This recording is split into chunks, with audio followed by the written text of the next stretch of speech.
தமிழ் நெஞ்சங்கள் அனைவருக்கும் வணக்கம். இது உங்கள் மித்ராஸ் தமிழ் சேனல். இன்னைக்கு நாம் பார்க்க போற வீடியோ அதை பத்தினா சென்னை அருகே உள்ள கல்பாக்கத்துல இந்திரா காந்தி அணு ஆராய்ச்சி மையத்துல பாத்தீங்கன்னா ஒரு 130 அப்ரண்டிஸ் பணியிடங்களுக்கான ஒரு வேலைவாய்ப்பு அறிவிப்பு வெளியிட்டிருக்காங்க. அதை பத்தி தான் இன்னைக்கான வீடியோ நம்ம பார்க்க போறோம். கூகுள்ல போயிட்டு www.igcar.gov.in அப்படின்னு டைப் பண்ணதும் இந்த வெப்சைட் டிஸ்பிளே ஆகும். இந்த பேஜ்ல ரைட் சைட்லயே பாத்தீங்கன்னா கார்னர்ல ரெக்ரூட்மெண்ட் ஒரு டேப் இருக்கும். அதை கிளிக் பண்ணுங்க. அதுக்கப்புறம் இந்த பேஜ்ல பாத்தீங்கன்னா ரெக்ரூட்மெண்ட்ஸ் கீழே பாத்தீங்கன்னா ஐடிஐ ட்ரேட் அப்ரண்டிசஸ் நியூன்னு சொல்லிட்டு ஒரு டேப் இருக்கு. அதுக்கு பக்கத்துல பிடிஎஃப்னு ஒரு லிங்க் இருக்கு. அதை கிளிக் பண்ணுங்க. அதுக்கப்புறம் இந்த நோட்டிபிகேஷன் பேஜ் டிஸ்பிளே ஆகும். மொத்தம் 3 பேஜஸ் இருக்கு. நான் இதுக்கான லிங்க் கொடுக்குறேன். அதை டவுன்லோட் பண்ணி நீங்க முழுமையா அதை பத்தி தெரிஞ்சுங்க. நான் முக்கியமான பாயிண்ட்ஸ் என்னவோ அதை மட்டும் தான் இந்த வீடியோல சொல்லியிருக்கேன். ஃபர்ஸ்ட் கேட்டகரி பாத்தீங்கன்னா ஃபிட்டர். இதுக்கு பாத்தீங்கன்னா 30 அப்ரண்டிஸ் வேகன்சி சொல்லியிருக்காங்க.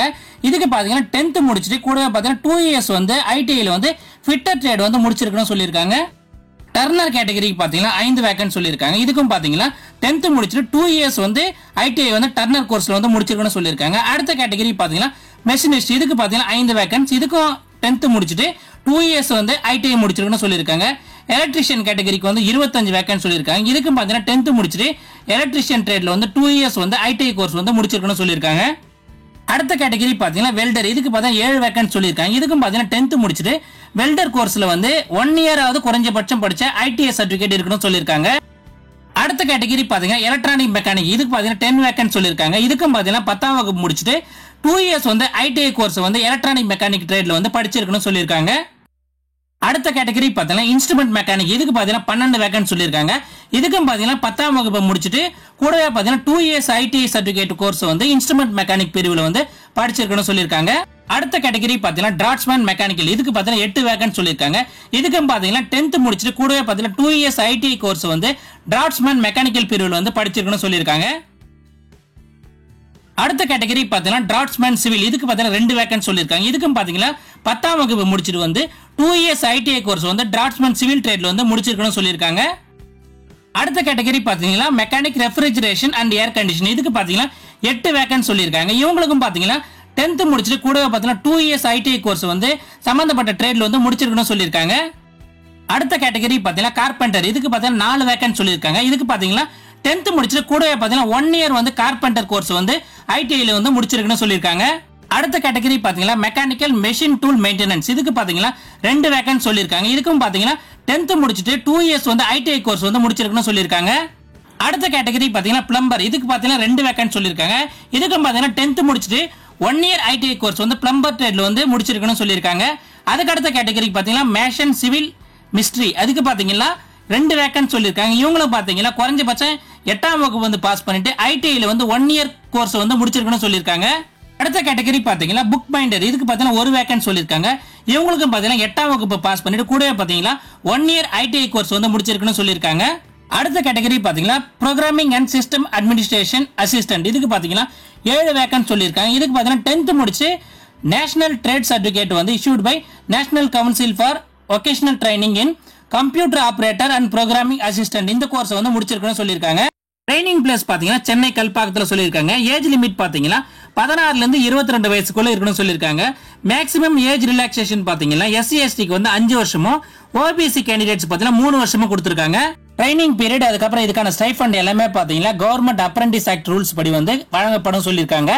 இதுக்கு அப்ளை பண்றதுக்கு முன்னாடி எல்லா கேண்டிடேட்ஸுமே பாத்தீங்கன்னா www.apprenticeship.gov.in இந்த வெப்சைட்ல போயிட்டு நீங்க முக்கியமா பதிவு பண்ணிருக்கணும் சொல்றாங்க. ரெஜிஸ்டர் பண்ணதும் உங்க அப்ரண்டிஸ் ரெஜிஸ்ட்ரேஷன் நம்பரை உங்க ஆன்லைன் அப்ளிகேஷன்ல மென்ஷன் பண்ணணும் சொல்லியிருக்காங்க. கன்ஃபர்மேஷன் மெயில் இன்டர்வியூக்கு போகும்போது எடுத்துட்டு போகணும்னு சொல்லியிருக்காங்க.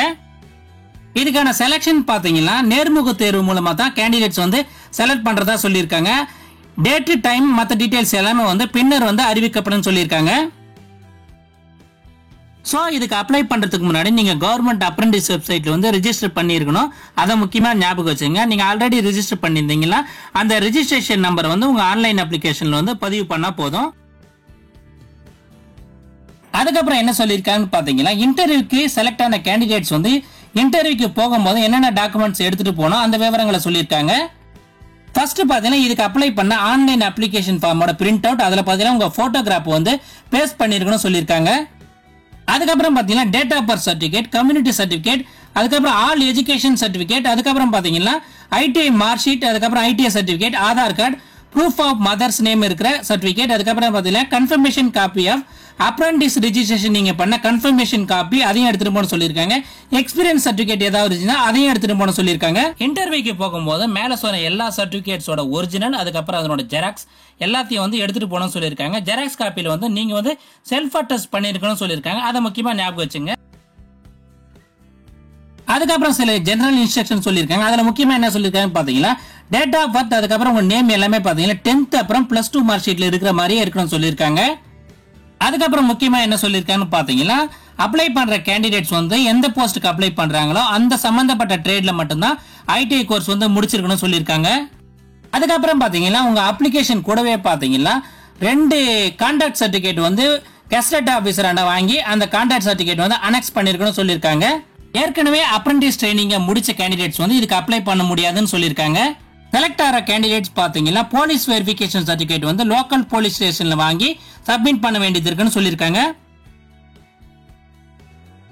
இதுக்கு அப்ளை பண்றதுக்கு ஆன்லைன் மோட்ல மட்டுமே தான் உங்க அப்ளிகேஷன்ஸ் வந்து பதிவு பண்ண முடியும்னு சொல்லியிருக்காங்க. அதுக்கான ரிஜிஸ்ட்ரேஷன் பாத்தீங்கன்னா 10/4/2019 அன்னைக்கு ஸ்டார்ட் ஆயிட்டு 24/4/2019 அன்னைக்கு முடியுதுன்னு சொல்லியிருக்காங்க.